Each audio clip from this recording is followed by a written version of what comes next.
69,000 രൂപ ശമ്പളം അടിസ്ഥാന ശമ്പളം കിട്ടണം, ബേസിക് ശമ്പളം കിട്ടണം എന്നുള്ള ഒരു ഡിമാൻഡാണ് ശമ്പള പരിഷ്കരണത്തിൽ വന്നിരിക്കുന്നത്. 8ാം ശമ്പള പരിഷ്കരണത്തിൻ്റെ കേന്ദ്ര സർക്കാർ ജീവനക്കാരുടെ ശമ്പള പരിഷ്കരണവുമായി ബന്ധപ്പെടുത്തിയിട്ടാണ് അങ്ങനെ ഒരു ഡിമാൻഡ് വന്നിരിക്കുന്നത്.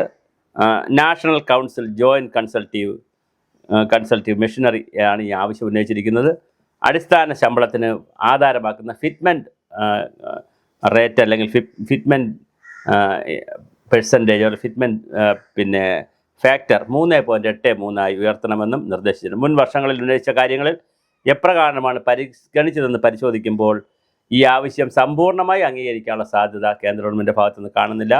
സാമ്പത്തിക സാഹചര്യം കൂടി കണക്കിലെടുക്കാനുള്ള സാധ്യതയുണ്ട്. യൂണിയനുകൾ ആവശ്യമായി മുന്നോട്ട് വച്ചിരിക്കുന്നത് കഴിഞ്ഞ പ്രാവശ്യം 18,000 രൂപയായിരുന്നു നിലവിലെ ശമ്പളം, അത് 69,000 രൂപ അടിസ്ഥാന ശമ്പളമാക്കണം.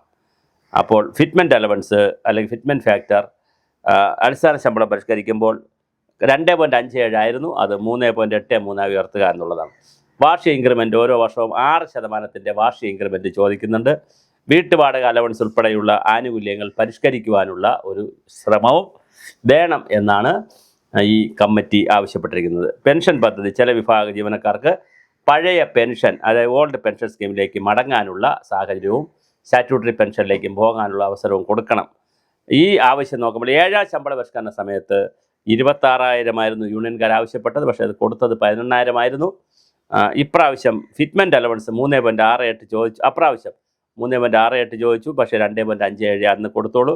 ഇപ്രാവശ്യം ഒന്നുകൂടി ഫിറ്റ്മെൻറ്റ് അലവൻസ് കൂട്ടി വേണം, 87 വേണം, 3.87 വേണമെന്നാണ് സംഘടനകൾ ആവശ്യപ്പെടുന്നത്. മിനിമം 69,000 രൂപ എന്നത് ചർച്ചാ വിഷയമായിട്ടുണ്ടെങ്കിലും അതിനുള്ള സാധ്യത വളരെ കുറവാണ്.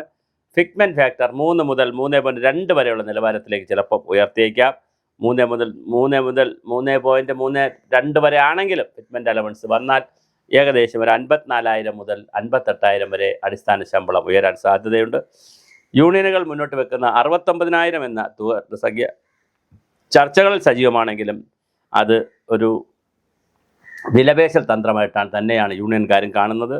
യൂണിയനുകളുടെ ആവശ്യങ്ങൾ അംഗീകരിച്ചാൽ സർക്കാർ ഖജനാവിന് വലിയ ബാധ്യതയുണ്ടാകും. ലക്ഷക്കണക്കിന് കേന്ദ്ര സർക്കാർ ജീവനക്കാർക്കും പെൻഷൻകാർക്കും അത് പ്രകാരം വൻതുക നൽകേണ്ടി വരുന്നത് സാമ്പത്തികമായ വെല്ലുവിളി വരും. ഫിസ്ക്കൽ ഡെഫിസിറ്റ് അല്ലെങ്കിൽ ധനക്കമ്മി, ശമ്പളത്തിന് വലിയ തുക മാറ്റിവെക്കേണ്ടി വരുന്നത് രാജ്യത്തെ ധനക്കമ്മിയെ തന്നെ ബാധിച്ചേക്കാം. വികസന പ്രവർത്തനം, അടിസ്ഥാന സൗകര്യ വികസനത്തിനും ക്ഷേമ വികസനത്തിനും മാറ്റിവെക്കുന്ന തുകയിൽ കുറവുണ്ടാകാനുള്ള സാധ്യതയുണ്ട്. 8ാം ശമ്പള കമ്മീഷൻ്റെ പ്രവർത്തനങ്ങൾ ഇപ്പോഴും പ്രാഥമിക ഘട്ടത്തിലാണ്. അടുത്ത ഏതാനും മാസങ്ങൾക്കുള്ളിൽ വിവിധ സ്റ്റേക്ക് ഹോൾഡർമാരുമായിട്ടുള്ള ചർച്ചകൾ നടക്കും.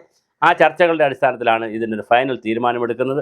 എന്തായാലും കമ്മീഷൻ ശുപാർശകൾ ലഭിച്ച ശേഷം സർക്കാർ വിശദമായി പിന്നെ അതിനെ സംബന്ധിച്ച് പരിശോധിച്ചാണ് നടപടി ഉണ്ടാവുക.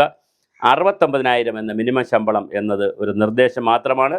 സർക്കാരിൻ്റെ സാമ്പത്തിക ശേഷിയും കമ്മീഷൻ്റെ റിപ്പോർട്ടും ഒക്കെ കൂടെ പരിഗണിച്ചായിരിക്കും അന്തിമമായ തീരുമാനമെടുക്കുക.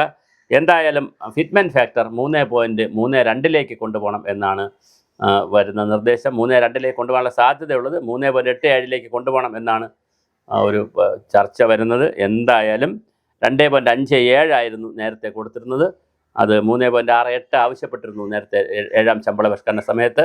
എന്തായാലും 8ാം ശമ്പള പരിഷ്കരണം ഇപ്പോൾ വളരെ കുറച്ച് സ്ലോവിലാണ് നീങ്ങുന്നത്, പക്ഷേ അത് വളരെ സജീവമാകാൻ സാധ്യതയുണ്ട്. സ്റ്റേക്ക് ഹോൾഡേഴ്സിൻ്റെ ചർച്ചകൾ നടക്കും. ആ ചർച്ചകൾ നടന്നതിന് ശേഷം വളരെ കൃത്യമായി ഒരു രൂപരേഖ ഉണ്ടാകാനുള്ള എല്ലാ സാധ്യതയും നമ്മുടെ മുന്നിൽ കാണുകയാണ്.